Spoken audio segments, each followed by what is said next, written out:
Building a music career, or even just starting to call yourself an artist, is something that lots of people want to achieve, but they can push it off into the future and delay ever doing it and avoid doing it because either they're afraid or they're overthinking what it is that they're doing, or they're waiting for that perfect moment to arrive that may never actually come. So in this video, I want to talk about why artists delay releasing music or don't even become artists at all. Okay, and this is what can stop you from reaching your potential. So I also want to encourage you to create that music, to go for it, not to wait forever. Because if there's one thing I really noticed a lot, is how many artists just don't give themselves that chance. Before we go any further though, we've put together a free artist branding playbook which will help you understand your artistry, your uniqueness and your perspective, and it will help you work through and overcome some of the points that we're going to be raising in this video. So go to the description and you can download it there for free. Okay, so I've broken down this topic into 8 main problems and issues that I find prevent artists from fulfilling their artistic journey and moving forwards. And first up is perfectionism. So I have so many conversations with artists where they tell me that they're waiting until they get the songs right, or they're waiting to get the sound just right, or they haven't quite discovered who they are or what they want to be as an artist yet. Okay, all of these kinds of things that prevent you from moving forwards. But the reality is, and let's face it, the perfect moment is never going to arrive. All those things are never going to be perfect. Okay, you will look back at your earlier music, as pretty much every artist that I've worked with does this, and will find things that you can pick apart and criticize about your previous artistic creations. Okay, there'll be things that won't be right about it, and that's totally normal. All right, so that means that it was never perfect. Okay, and I don't think it ever can be perfect. There's no such thing. Okay, so the creation of the music is part of your journey. Okay, you never really reach a destination. You create the music as part of who you are as you evolve as an artist. So perfectionism can kill progress. So don't let it prevent you from fulfilling your potential as an artist.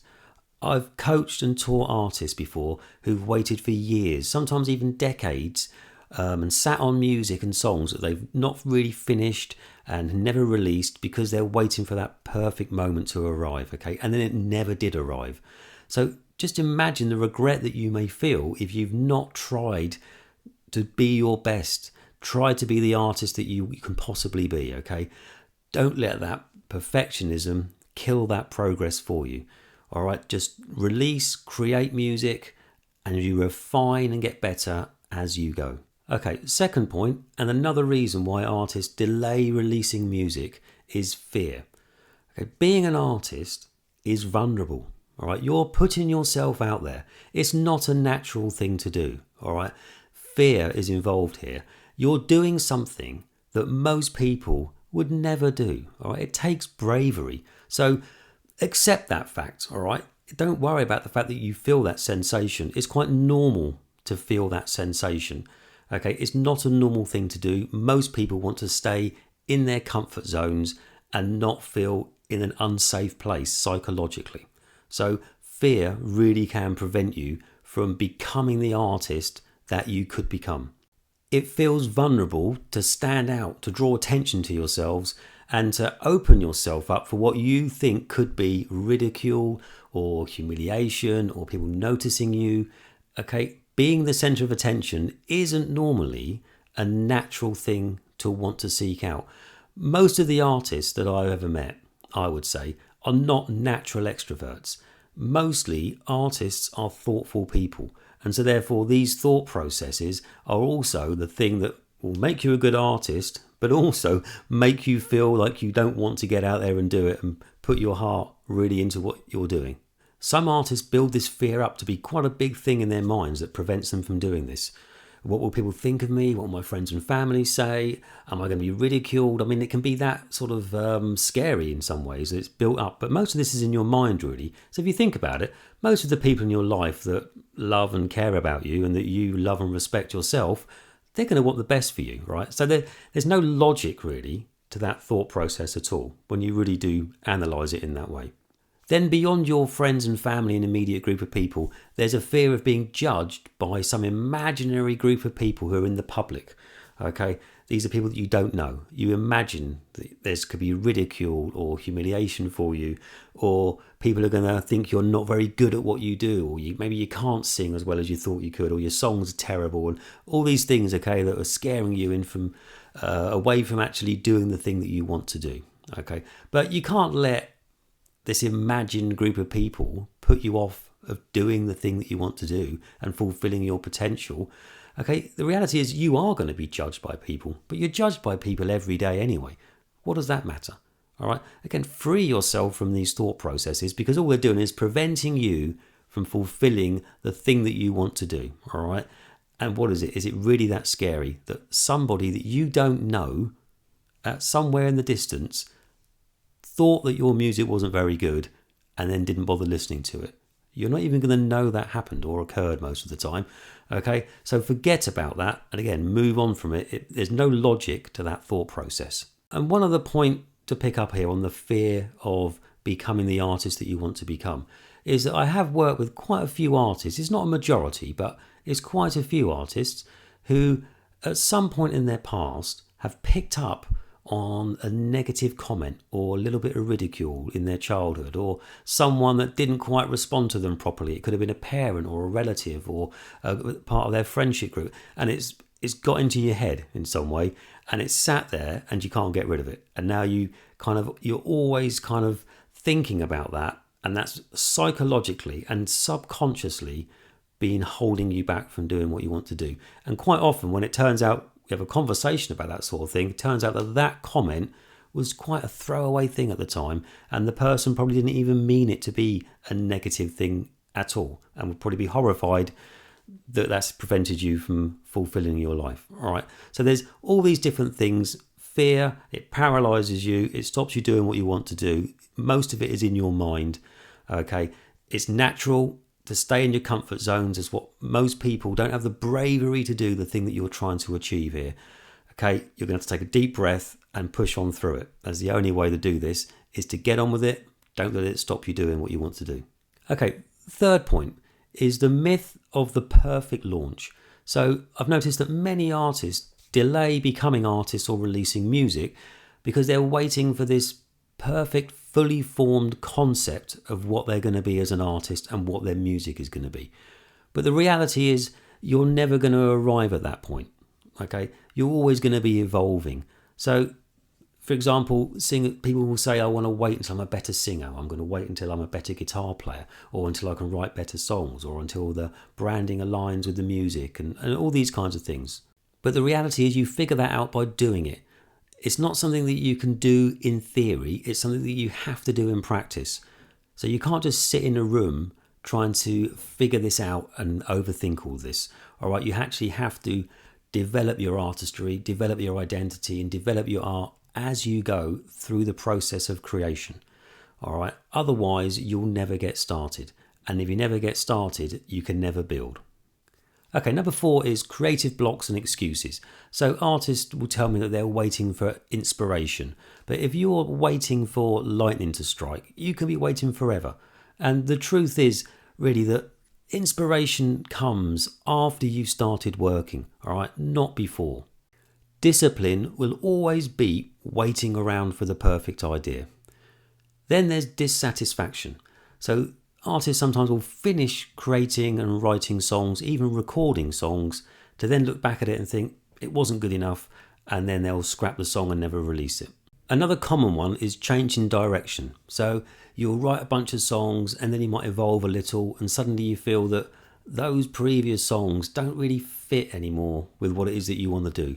But that's part of being an artist, okay? You're always going to evolve, and you're always going to keep moving forwards and trying to achieve something better than you've done before. So you'll always be thinking that what you might have done previously isn't going to be quite good enough. Okay, you can be very critical upon yourselves, I've noticed. So again, free yourself from this. Then there's the big scary one of actually running out of ideas. So you always keep comparing all your new ideas to the old ones, and you think that it doesn't quite measure up, and so you never move forwards again. Here's the reality. Every artist faces these struggles. The answer isn't to avoid them, it's to recognise them for what they are and to move through them anyway. So when you put out a track, think of this as a snapshot of where you are in your artist journey right now. Okay, this is as good as you can do creatively at this time right now. And again, you can't always underestimate what the audience is going to think of this. Sometimes the audience will love some of the tracks that you thought weren't so good. And that's part of the magic of growing an audience, really, is that you never quite know what tracks and what songs are going to get picked up by them that they're really going to resonate with. Okay, point number 5 is mindset.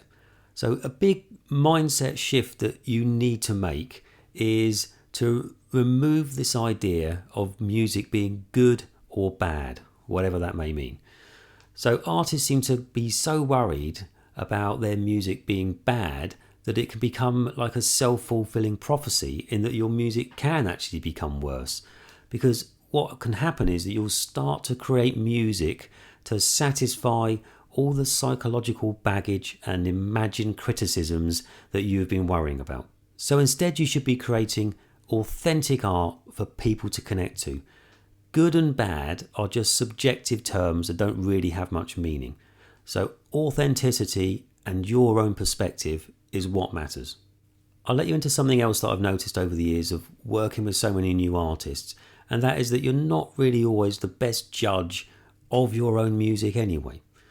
So for example, I tend to find that people who are still starting out at the early stages will tend to prefer their own music if it is slightly more complicated or complex in its construction and the way that it's written, or there's something that they feel is impressive about it, as opposed to whether or not it just simply sounds good or not. They seem to forget to judge it in those terms. So you're not always necessarily the best judge of it, because you will like certain things about it for different types of reasons, because you're still new at what you're doing and you're still wanting to impress certain people in certain ways with your music. But those are just technical considerations, when all that should matter is whether it sounds great or not. So stop obsessing over whether something is good enough. Okay, if it's true, authentic, and has your perspective, then it deserves to exist in the world. Okay, point number 6 is, who are you creating music for? So another trap that I notice a lot is artists creating music for the wrong audience. And by that I mean is that they're trying to create music to impress other musicians, or to impress their family or friends, these kinds of things. Having worked around so many emerging music artists in the music industry and the music education sector, I've noticed that many artists create music to try to meet the expectation of their artist peers or their friends or family, and even previous music teachers. But here's the thing, you're not creating music for them. Okay, they're not your audience anyway. So the only way you're going to find your real audience and connect with people is to release your authentic music into the world, because your audience are going to be people who are buying tickets. They're not your family, your friends, or your previous music teachers. One other thing I notice is how common it is for music artists to create music that fits really neatly within the genre that they're working in. So that way, you feel like if you create music that just fits right in there, it's got all the correct elements and the cliche parts, and it will sound just like a proper song, a proper recording that works within that genre.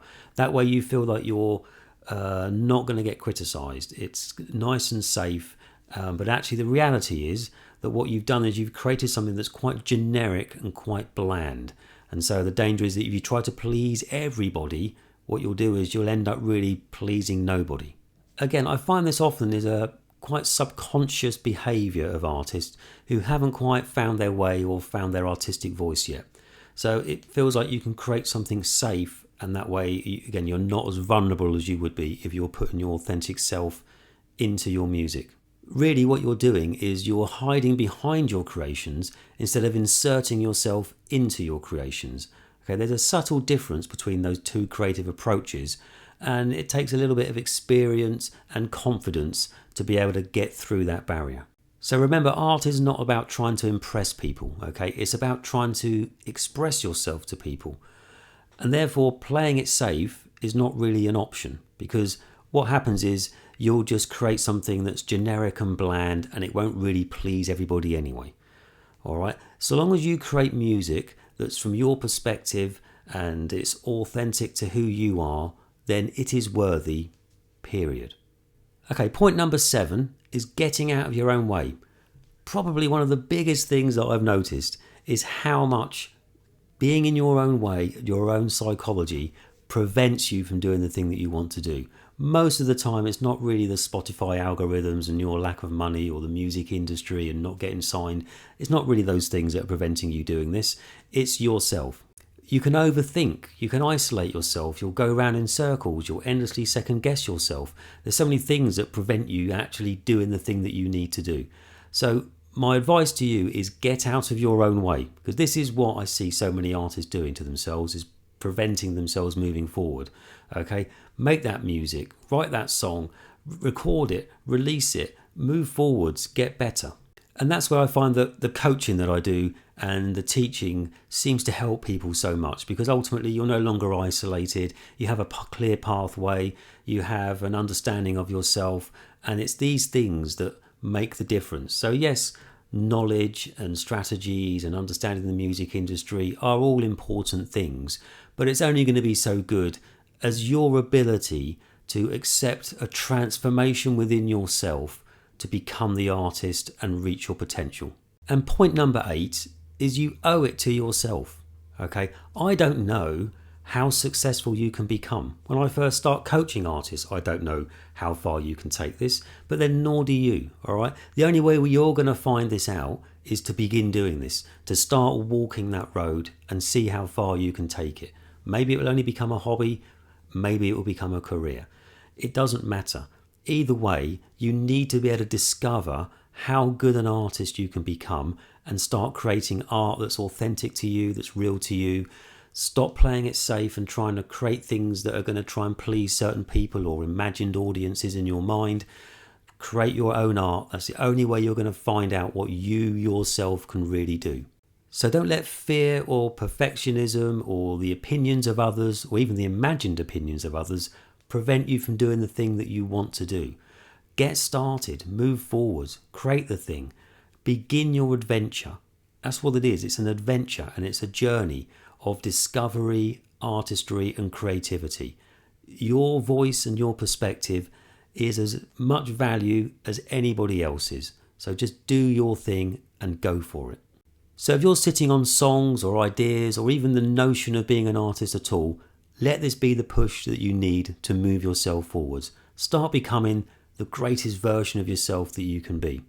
If you want more help getting started on this, or you want a strategy and a pathway, then we can help you with our coaching and our courses. Don't forget also you can download the Artist Branding Playbook in the description of this video. Hope it's really been helpful for you. Let us know in the comments below if any of these points are something that you recognise, or if any of these points have helped you move forward with your artistry. We'll see you next time.